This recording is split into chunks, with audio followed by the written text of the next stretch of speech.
Good morning dear student.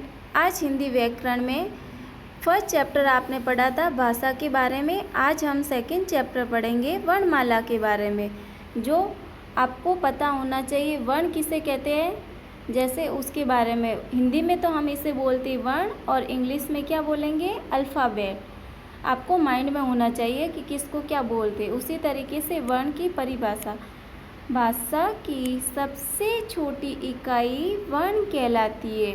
अगर ये question आ जाए कि भाषा की सबसे छोटी इकाई को हम क्या कहते हैं, तो आप बता सकते हो कि उसे हम वर्ण कहते हैं। इसी तरीके से वर्ण वो मूल ध्वनि होती हैं जिसके टुकड़े नहीं किए जा सकते।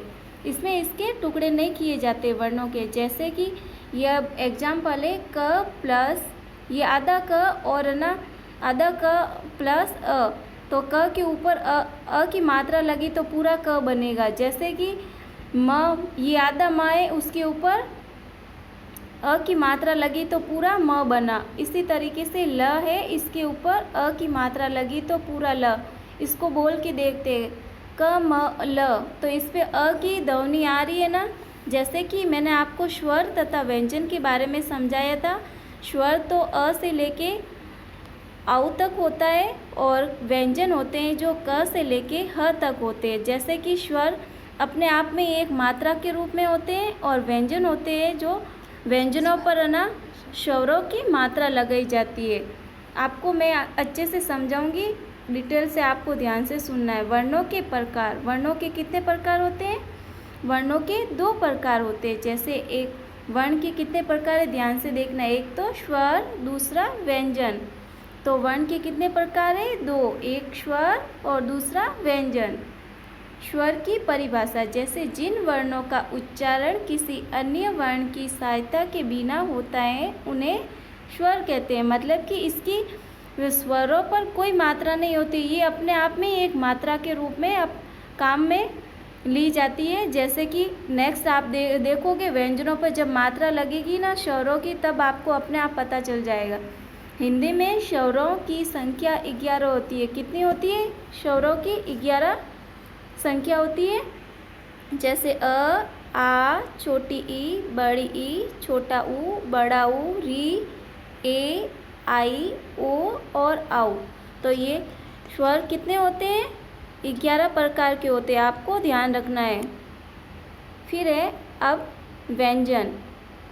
व्यंजन किसे कहते हैं, इसके बारे में हम पढ़ेंगे।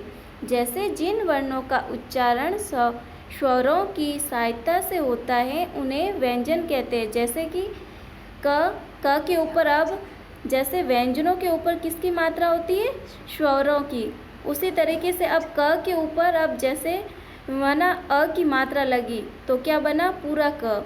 और ख अब जैसे कि देखो आपकी क क्या स्वर है या व्यंजन है, क व्यंजन है ना। व्यंजन पे जैसे स्वर की मात्रा लगी अ की तो ये क्या बना, क।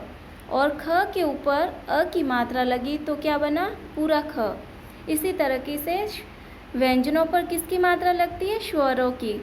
हिंदी में व्यंजनों की संख्या 33 होती है। हिंदी व्यंजनों की कितनी संख्या होती है, 33। आपको ध्यान में रखना है।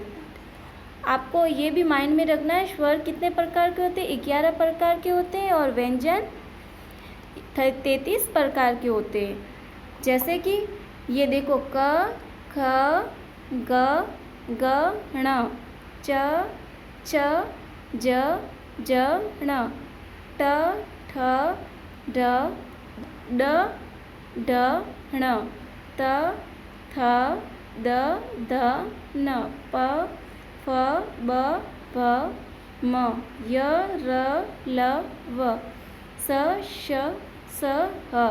तो आपको ध्यान रखना है व्यंजन क से लेकर ह तक होते हैं, और ये आपको अपनी नोटबुक में अच्छे से नोट करना है और साथ में लर्न भी करना है, जिससे आपको वर्ण के बारे में पता चल जाएगा कि कितने वर्ण होते हैं और स्वर कितने होते हैं, व्यंजन कितने होते हैं। इसके बारे में आपको डिटेल से परिभाषा और अच्छे से समझना है, आपको खुद को पढ़ के।